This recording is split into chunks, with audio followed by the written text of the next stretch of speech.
So today we have a Ram 1500 2022. We'll be installing this 2-inch loaded strut assembly kit for a 2-inch level, and we'll just be going through the process of that. And we'll be starting off with taking the outer tie rod nut off. That'll be a 21mm socket. Spin that off and knock it out of the knuckle. You can see there the nut kind of spun loose itself and popped the knuckle itself. So we'd take a 10mm socket, put it on the bolt's edge here, and a 21 on there, and just loosen it that way. Got that nut off there. We'll pop it out of the knuckle and move on over here to the brake caliper. Just take it off the two back mounts off and we'll fold it over to the side.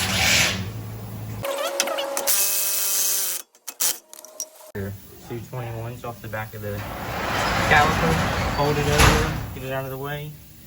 And we'll move on to taking the axle nut off. We'll get this upper ball joint nut out, get it popped out of there, and kind of get this thing ready to come out. We typically like to take these rotors off just so it's not so much weight hanging on the lower ball joint once you drop that knuckle and it all comes down. You'll also have to take off the sway bar just so it's not so much tension on the lower control arm. Give it that free play to move once you take your upper strut nuts out. But we'll come to that in a moment. Keep rolling with it.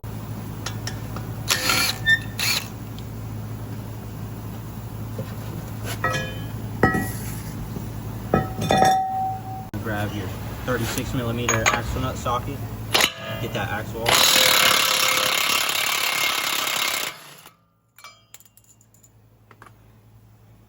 Just gives it free play to move back and forth so it's not pulling on the inner axle so much when you're dropping your control arm and got so much movement in the suspension. You want to either take off your ABS sensor here or up in here. I typically like to go down here, just get it out of the way so it's not sitting on your knuckle, risking damage or anything. So we'll get that off and we'll move on to that upper ball joint. Pop that out with an 8.5, get that nut off. We got the sensor out of there, back through there, and fold it away. Just get it out of the way so it doesn't risk damaging the sensor or anything. And take a 21 hook steady to get this upper ball joint out. We'll pop it out of the knuckle.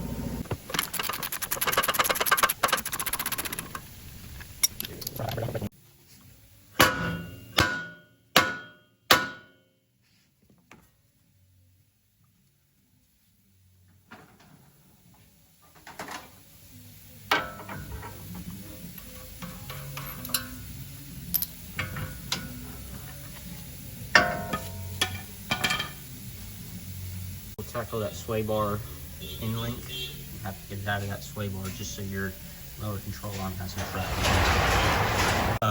Upper sway bar or outer sway bar end links. You can either take it off up here or down below. I did have more luck taking it off down below with an 18mm. Just came right out of there. Opposed to this, I couldn't get my wrench in there any good way or get a socket on it any good way, so I just went with the bottom. It'll slide out, and then when we put our suspension back together, it should slide right back in. Next, we will be moving on to our strut assembly. Looks like you've got 3, maybe 18mm, 15s maybe. Up top, take them out, and then we'll get down to this lower bolt and nut. But we'll start up here. Up top here, these are 16mm. We'll just start cranking them loose, getting them off of the stud, and we'll get ready to drop it. 2 of your nuts off. I like to leave one in, come down here and start tackling this just so that strut doesn't fall out and the knuckle doesn't come down and hit you on your knee if you're on the ground or something. Definitely probably put something under your lower control arm to support it so it doesn't drop. If you do want to just take that nut out, you're gonna have a 24mm bolt on the outside, or nut, and the bolt is a 21. Just put a gun on there and break those loose, get them coming off. Something under your control arm to support it. Once you have this bolt loose, it should just slide out once you get the tension off of it. Strut out, we will have to come down here and loosen these 24 millimeters on the lower control arms, just to give it that extra droop to get that strut out and get the new, bigger, taller strut in. I could not get the gun to break it loose, so I did have to take my big 1/2-inch ratchet, 24. I just put it on the outer nuts to bump them off of there. Lowering your jack to get that strut out. I did end up pulling the axle completely out of the knuckle just so it's not so much weight on the inner bearings and stuff in here, and it doesn't rip it out of its socket.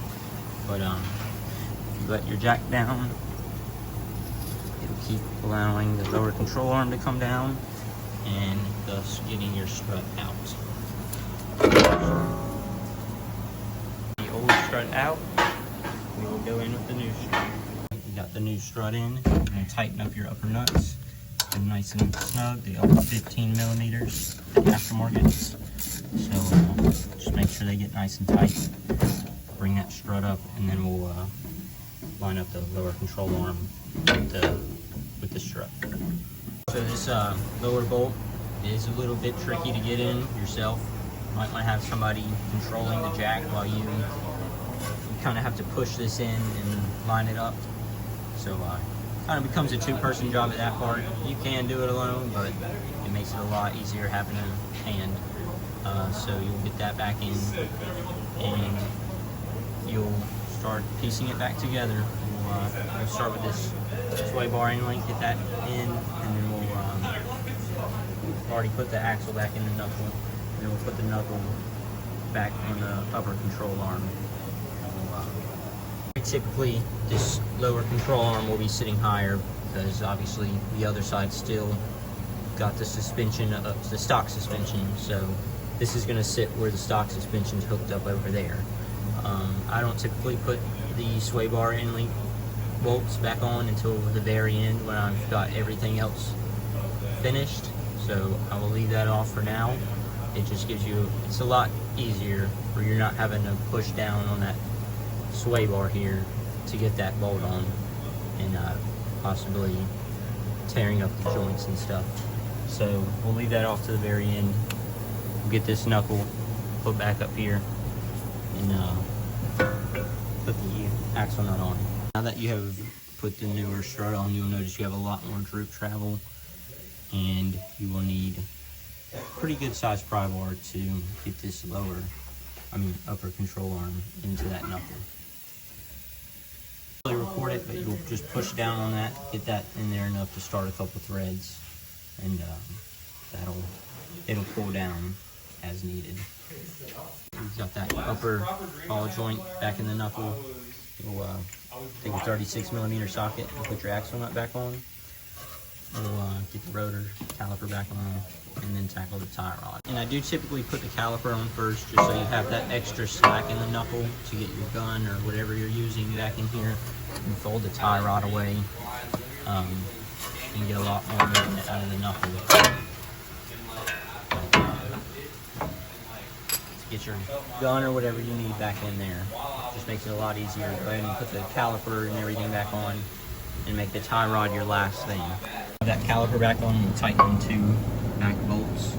So that is typically how you would replace or change out the strut assembly on a 2022 Dodge Ram 1500. This will work for typical strut replacement, tear down anything you're trying to replace here. Basically was shown here. You definitely want to go back and tighten your lower control arm bolts, which if you're having it done at the shop, it'll be aligned. Of course, that'll be tweaked a little bit, but just get them nice and tight, get everything nice and tight, and that is your finished product. Like I said, once you do the other side, you'll be able to, there'll be more droop in this sway bar, so you'll be able to get that bottom nut on. whenever you're finished. But I'm not going to record the other side. It's basically the same thing, no difference. And this is the finished product. Definitely got more height out of the front end. Pretty level with the rear. It does still have to be aligned, so we can put